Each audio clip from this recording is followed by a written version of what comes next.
And welcome everyone to the first podcast. We still haven't come up with a title for it. I'm realizing now, so I look ridiculous. I'm one of your co-hosts, Carter, and with me is my friend Nick. Howdy. So this is sort of a test run. We've been wanting to try a sort of podcast for a while. We're going a little rugged for the first one. We're just sort of sitting in a room. We're using pillows as a mic stand. Got a High School Musical brand microphone, which is always cool. From the sing along, that's Nick's. Hey, we're building up from the bottom. We can't start out with the really nice equipment. Yeah, I mean, all those Minecraft kids on YouTube, they just started screaming into their computers, and look where they all are. I tell you that I was in the library the other day. Oh, yeah. The public library, and there was a kid playing Minecraft on the public library computer. I didn't know kids still did that. I know. Well, it's that that defeats the whole point of Minecraft for me, because the whole point of Minecraft for me was just ruining everyone else's time, like putting TNT everywhere or like burning down people's wooden. Like someone would build a log cabin and it'd be really nice and like they put a lot of heart and soul into it, and then I would just be like, oh, I have lava. You're one of And those. just- You're one yeah. of those guys. Yeah. Wow. And then instead I would just erect like a giant like just genital statue or something. I don't know. Something gross just to really demoralize them. Yeah, unfortunately, we're starting the podcast a little later than I intended. I pretty much had one of those, pretty much a Saved by the Bell moment, really. Nick called me up yesterday, like, hey, do you want to shoot tomorrow? What time? And I was like, yeah, 11, that works for me. And then a little later, my dad's like, hey, Carter, I'm working from home, so I have some errands to run in the morning. Do you want to get breakfast at this one place, have a good time? And I'm like, okay. And then I'm like, wait a minute. I told both of these people I'm going to be there. Uh-oh. Da-na-na-na-na-na. And yeah, so we're starting a little late, but not too bad. Yeah, we're not on any time crunch here. Yeah. Ended up having to go to Best Buy. My computer charger, just all of the rubbery plastic wrap around it finally broke, and then the wiry test like cords and stuff snapped, so I had to buy a new one. Okay, do you know guess how much this charger cost for a MacBook Pro, the 45-watt one? I think One Benjamin, $100. actually less. Oh, okay. $84. Well, see, but it's still expensive, man. It's ridiculous. It's like Oof. I love Mac products. There's a lot of really good practical uses. I mean, it's annoying I can't play all the games I want, but there's a lot of the positives outweigh most of the benefits. I like that I never have to worry about viruses anymore because God knows I just get them through sheer stupidity. They're nice, but holy Christmas, the prices are. Well, I mean, it's just like once your product becomes like a cult obsession and people wait in line for like 3 days to get the newest iPhone. Like, keep in mind the iPhone that comes out yearly now. It's like you can do whatever you want. Yeah, there's just the new iPhone coming out like every year. And Yeah, then, it's like it's a cycle. It's a never-ending cycle. People just, even Yeah. though, I don't know. Once I they've just got- don't get technology fads in general. It's once they've got you, they've got you, right? You got to keep upgrading. Otherwise, you keep getting updates like me. Like, are you sure you don't want us to automatically update your software between 3 and 5 a.m.? I don't have space for that. So you have to go out and get a new one. That's how they get you. Yeah, well, yeah, actually, that's funny. My phone, I've started to notice it's glitching out a lot, and I think it is that planned obsolescence where it's like, all right, you've reached the arbitrary Yep. timer of how long this Right. product is expected to work. Yeah. Now shit's gonna start breaking. Have fun until you buy a new one. But God, I really want a new one anyway, because I'm starting to notice all these really tiny cracks in the glass from all the times I've dropped it. Not like those gross cracks, but little like scratches and imperfections, and I am so neurotic about that. I really want to upgrade. For all of you, and that's everyone who doesn't know what type of phone Carter has, it's a pure iPhone 4, not 4S, Just a 4. just a 4. Yeah, I think this is the first time you could get one that was white, and I don't know, I think it's stylish. Apparently it was supposed to be coded female, like the white ones were technically coded female, whatever that means, but I like No rose gold iPhone 4? Effing rose gold. What a color. What a great color. Oh God. Yeah, so we're just gonna talk. We're both big sports guys. We're both big video game and movie guys to a certain extent. So we're just gonna go over a couple fun topics, see if we can make some zingers, and have a good time. Uh, I guess to start off with some negative news, unfortunately, we just got the news that Kimbo Slice passed away. Our condolences to his family. It's a real shame. Do you know that much about? Yeah, I was just gonna say, for as much of a sports guy as I am, I guess the appropriate term is combat sports. I'm not a huge combat sports guy. He was an MMA fighter, I believe, at one point. Yeah, Was kind of made famous though. We were watching a little bit earlier. It's yeah, from just his yeah. backyard videos. Which I think is kind of awesome because it really is indicative of like how much the times have changed. That rags to riches used to be like you work your way, you just keep giving people like your album or something, or you just practice a lot. Where it's like now this guy ends up becoming a national sensation from YouTube videos, and he ended up having a solid career, and it's a really shame to see him go. It's been a rough week for fighters. Yeah, really. I mean the greatest of all time passing away this past weekend. Um, Expected to be about, I think they said, over 15,000 people in the KFC Yum Center for his memorial Really wish they service. didn't call it that. Yeah, I know we shouldn't be making jokes about this, but I really wish they picked a different a yeah. venue with a different name. Well, I mean, he's from Louisville, I right? So know. they're in Louisville, and but I was having this discussion, um, actually with my own dad. Do you really think? Do you really think that Muhammad Ali would have wanted the Yum Center to have people have to purchase tickets They in have order to to get it? purchase tickets. They have I to don't agree. I purchase don't know. tickets in order. Now, anyone can line up on the street to pay their respects as he's being Okay. passed Okay. through, but in order to be in the Yum Center, to be there for his memorial ceremony, they had to purchase tickets. See, I mean, I didn't know obviously we didn't know Muhammad Ali personally, No, so I have no idea what his disposition on this is. And on one hand, it seemed like despite all of his bluster, he was a pretty humble, nice guy, and I feel like he would take a little protest to charging people, but at the same time, he was such a showman and looking, right, I and feel like this is the perfect send off of just right. everyone come to this palace to see me Yeah, off. yeah, and my dad and I were talking. I guess maybe to purchase a ticket, it's you have to show that you're really invested in going Yeah, to this event. It's not like anyone can come in off the street and say, "Oh, well, Muhammad Ali memorial service at 4 yeah, p.m. today. Let's go." yeah, And they have obviously a limited amount of space. yeah. Um, It's not like I look at Tribeca and I'm like, oh, Ken Levine's speaking. I'm gonna grab a ticket for that real quick. No, this is a big thing. yeah, so it is interesting though. Yeah, I don't know. I would just like to know what his family was this organized by his family? Because if his family was okay with it and they would know him better than anyone else, I would say, yeah, I guess it's fine.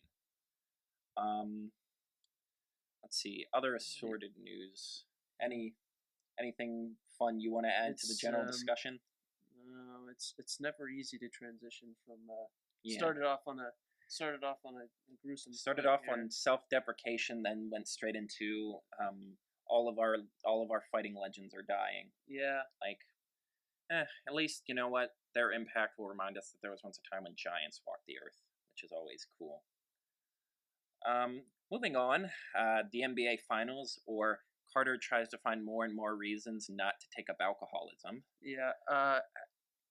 Just for a little You're background. Just for a little background. Okay, so I do not like I don't like the Cleveland Cavaliers organization. I really don't like their owner. I think he's a crybaby. I think he doesn't know how to run a team. I think LeBron was very, very justified in leaving the team back in the day. But I very much want LeBron to win another championship. And if he wants to win it in Cleveland, I'm not going to protest. Nick, on the other hand, is very much a hater, I as I call it, a I big I'm not, stinky I'm hater. I'm not a Cavaliers fan per se, and I'm certainly not. I'm becoming less and less of a LeBron James fan as especially this season has gone on. And you're right. Listen, LeBron had every right. His contract is up. He had every right to go to Miami and pursue. How could you not pursue a contract in which you'd be playing with Dwayne Wade and Chris Bosh? What was that, about 5 or 6 years ago God, that now? was 6 years. Yeah, I Yeah, guess it was. yeah, and Dwayne Wade's still out there carrying the Miami Heat Yeah, this year. But imagine poor Dwayne Wade and guy. Chris Bosh 6 years ago with LeBron James, and obviously, I mean, they Is won. Chris Bosh still there? Ugh, Chris Bosh. Chris Ooh. Bosh is having issues with blood clots. What? Yeah, Oh my Chris god. Bosh is having issues with blood clots, and he actually did not play for a good portion of this season, particularly down the stretch. So that's not my issue with LeBron James. My issue with LeBron James is coming back to Cleveland, and now this year and last year, I'll admit, I already said to you a while back, LeBron James without Kyrie Irving and Kevin Love played a heck of a series against the Golden State Warriors last June, um, and he came up short. I mean, how can you? I mean, the one guy. I mean, no matter Yeah. how great he is, to He take had on possibly one of the best finals performances anyone's ever had, to take and on still got whooped. to take on the Golden State Warriors team that was finding their stride last year, and Like, has certainly found it this I year. don't know if you've ever seen that YouTube video of Madden when someone's playing as Greg Robinson catching an 80-yard pass, but he injured his leg and he's limping, and the guy screaming "carrying the team on his back." It was that. Yeah, It was that in real it life, was it was but that. with basketball. So then my issue becomes is that he comes back this season, and David Blatt's still the coach at the start of the season, Yeah, and then all of a sudden in the middle of the season, it's like the middle of, what was it, January, middle of January, David Blatt's gone. yeah. David Blatt's gone, and everyone's like, oh, was it the right move for the team? Who had what?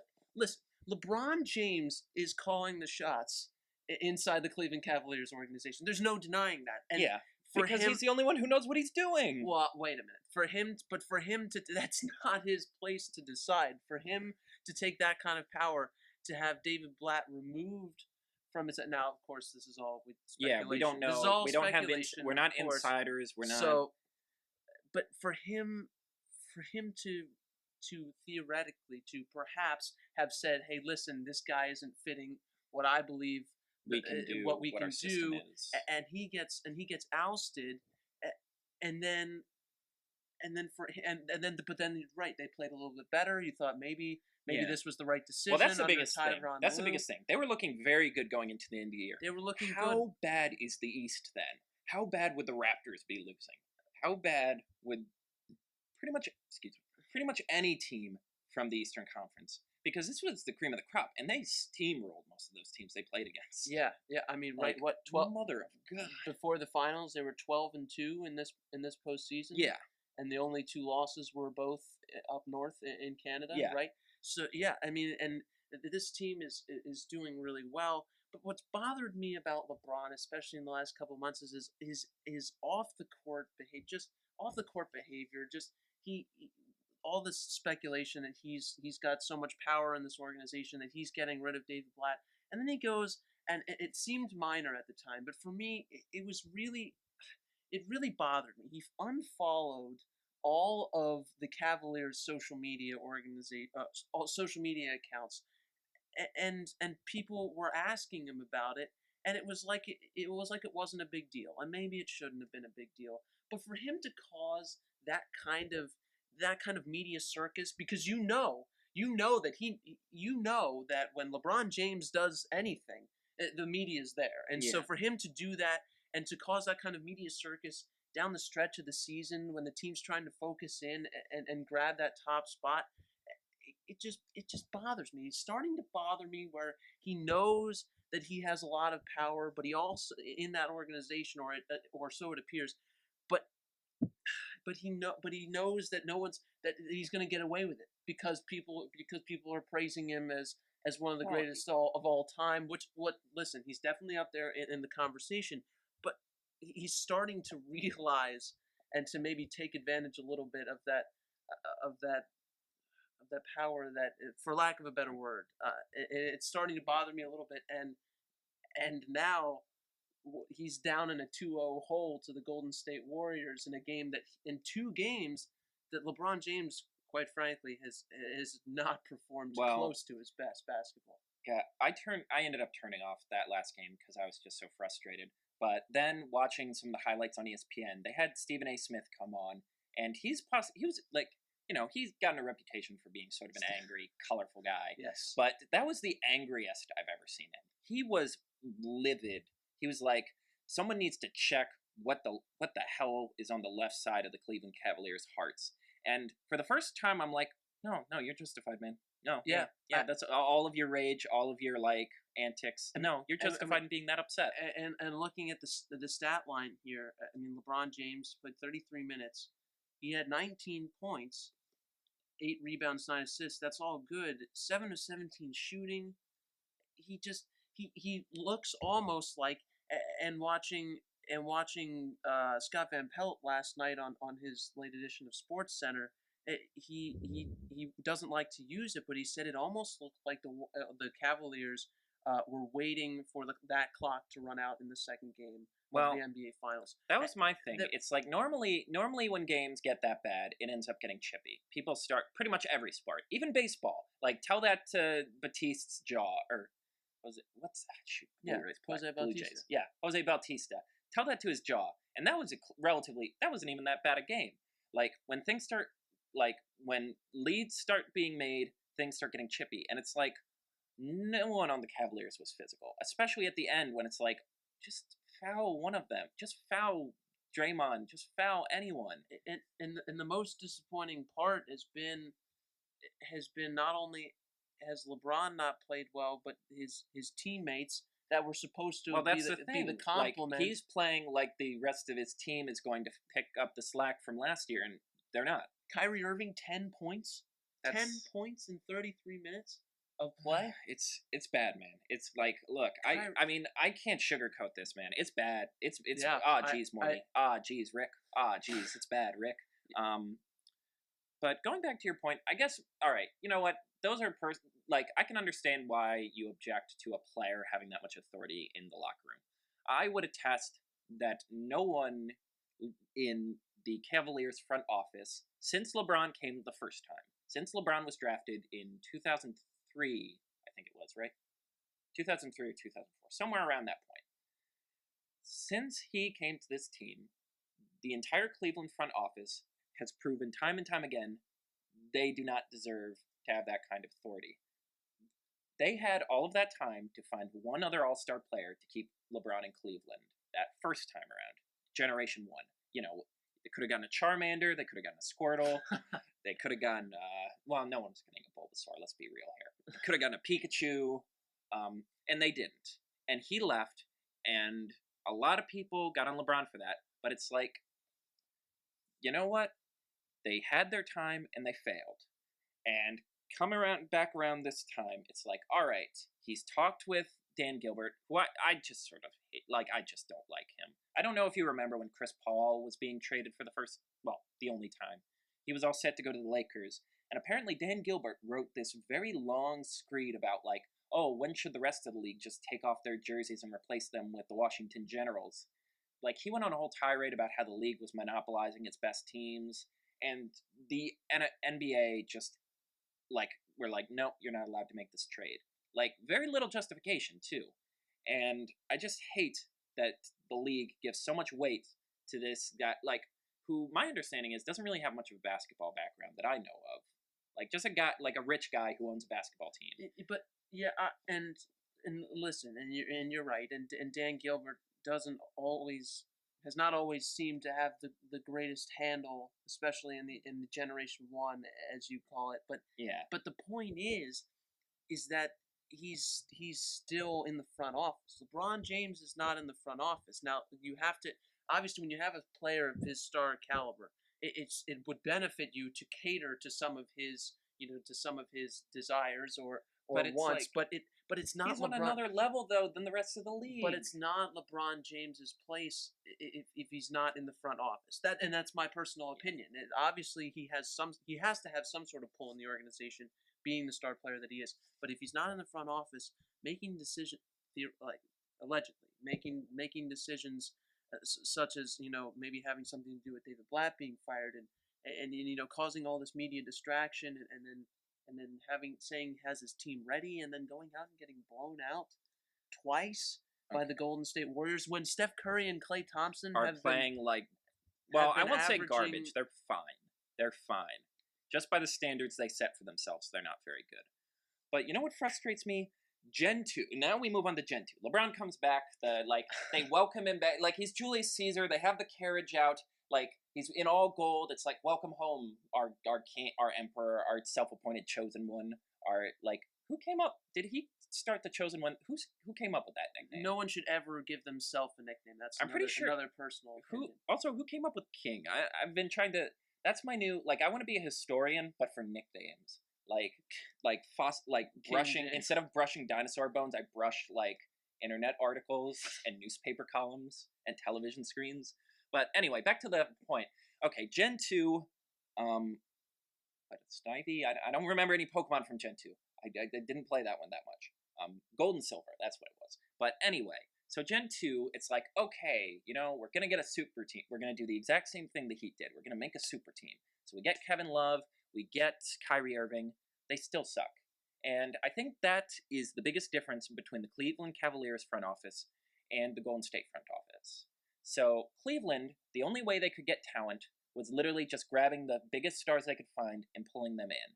They traded away some talent, they signed, they made deals, they quote unquote won the NBA lottery. Yeah, right. We'll get to that.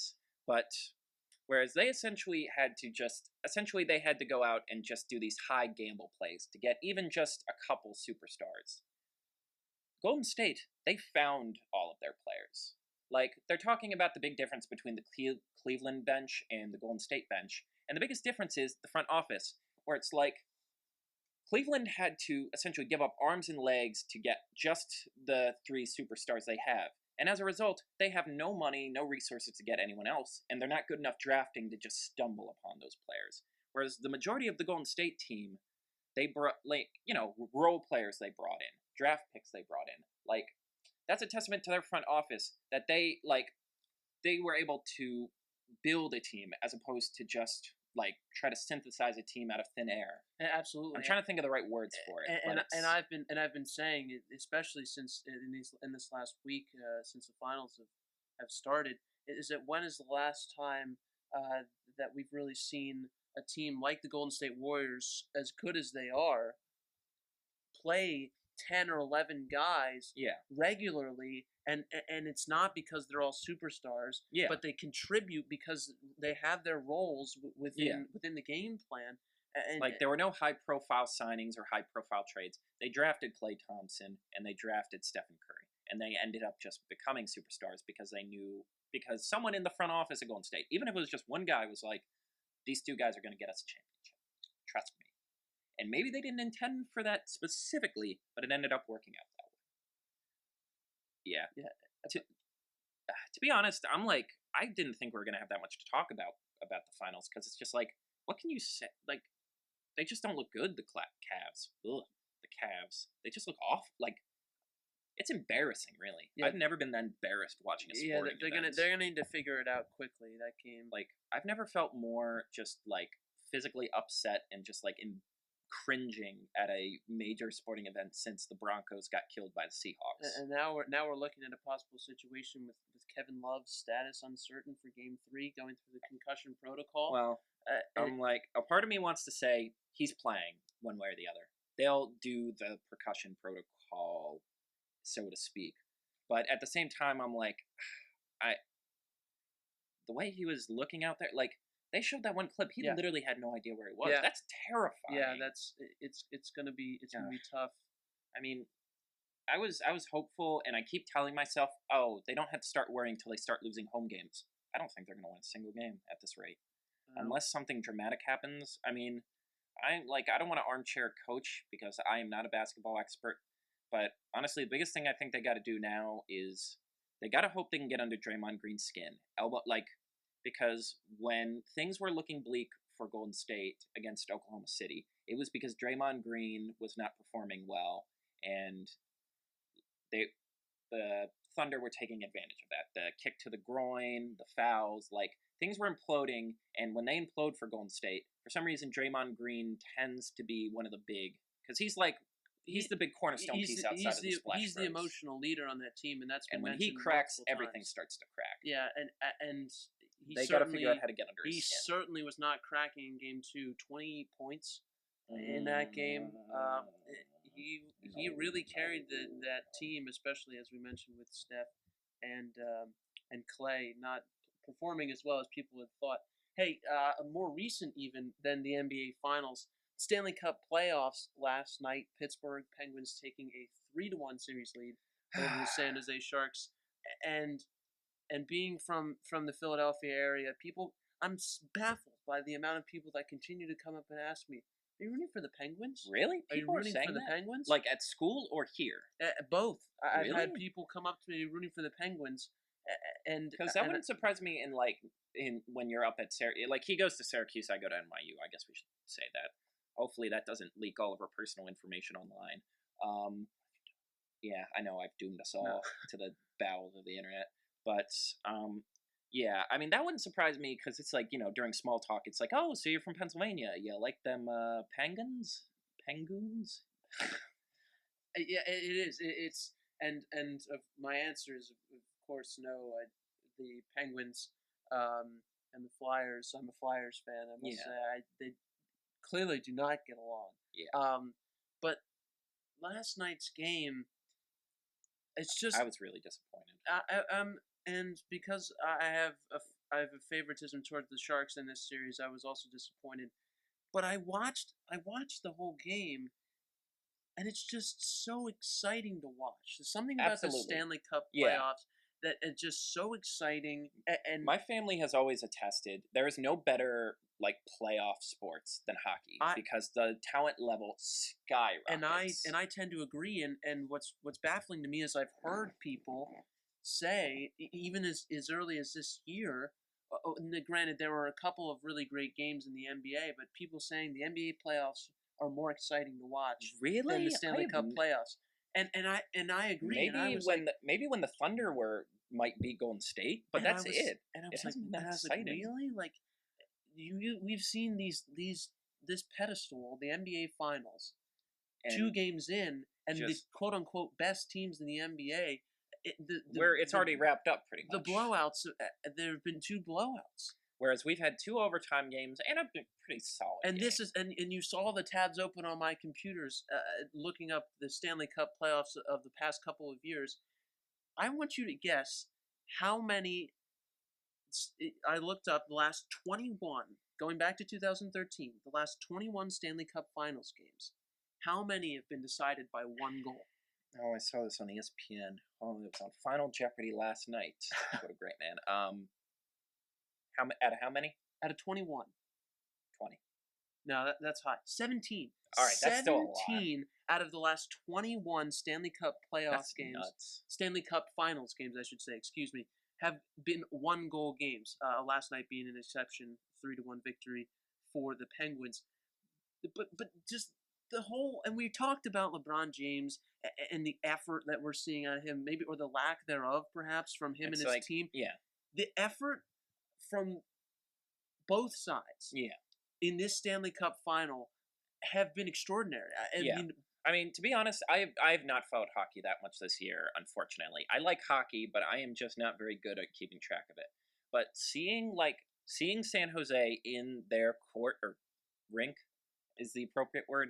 It's just so much fun. Like the amount of energy, like the last game 2, like pretty much the last 6 minutes of the third and overtime, the puck was exclusively in Penguin territory just because they were so rowdy. Like the Sharks were so rowdy, they were hitting people, and I'm like, I'm having fun. This is fun. Yeah, this is a good time. Are we having fun? Yeah, are we having fun? Almost just punched Nick in the face. And just the effort, the blocked shots that you see in hockey. I mean, a guy whose name escapes me, a Penguins. A Penguin player last night at the end of the second period. The Sharks had a chance to fire off a last-second shot. There was a full extension dive. He took a puck off of a slap shot in the side of the helmet Oh and God, skated no. off the ice like it Oh never God, happened. no. Oh, that's my nightmare. This is the type of effort though that we're seeing in the Stanley Cup playoffs and the Yeah, Stanley Cup Finals, and it's interesting to me just for the people that believe that the NBA Finals are more exciting, are more entertaining to watch. And I agree. There have obviously been some great games, as you mentioned. Oklahoma City and Golden State was a great series, but if I'm casting my vote, I have to say that just the overall effort, the excitement, the level of play. This year has definitely favored the Stanley Cup for me. I think it's very exciting to watch. yeah, absolutely. It's been a it would be absolute like if the Penguins end up winning this next game, I would be genuinely heartbroken just because of how good this series has been.